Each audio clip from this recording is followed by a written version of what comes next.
अरे रस्ता आमच्या हक्काचा, ऐक माझ्या बापाचा. स्वाभिमान संघटनेच्या माध्यमातून आमच्या मित्र बंटी भाऊ तसेच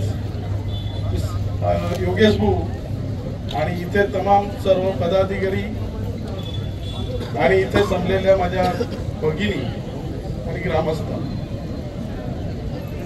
गेले कित्येक वर्षापासून ह्या रस्त्यावरती सातत्याने आंदोलन होतात आणि आंदोलन होत असताना सुद्धा हजारो कोटीची बिलं निघतात.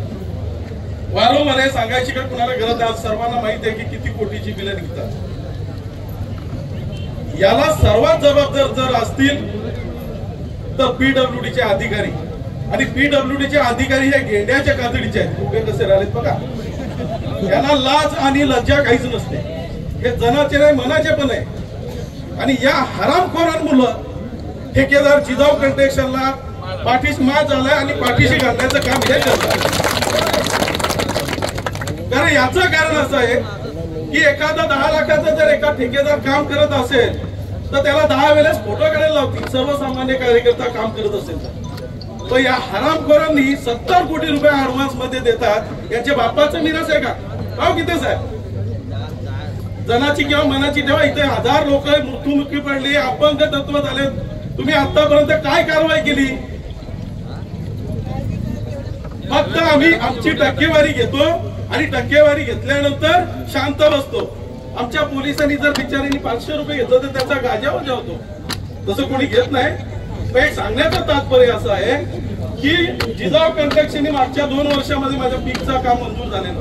मी त्याच्यावर देखरेख करून राहिलेलो होतो. नंतर कपिल दादांचा मी कार्यक्रम या भागामध्ये लावण्याचं निश्चित केलं आणि दुसऱ्या दिवशी जो कार्यक्रम जेव्हा जाहीर झाला आणि ते जाहीर झाल्यानंतर 15 गाड्या येऊन जातो 2 किलोमीटर रस्ता तातडीचा बनवला. वर्क ऑर्डर कधी 2 वर्षाची. म्हणजे अशा पद्धतीचं ठेका घेऊन आणि जिजाऊ कंस्ट्रक्शन जे नाव आहे ते माझ्या मते जिजाऊनी ते जिजाऊचा अपमान करू नये. जिजाऊचं नाव जर अभ्यास केला तर खूप चांगलं आहे. हे नावानी बदनाम ते जिजाऊ मातेला करू नका. अशा पद्धतीचं बोगस काही काम कोटीच्या कोटी रुपये काढलेले. विक्रमगड मध्ये तर कित्येक कोटी रुपये काढलेले. 5-5 बिलांची 10-10 बिलं पुलाचे पुलं गायब आहेत साहेब.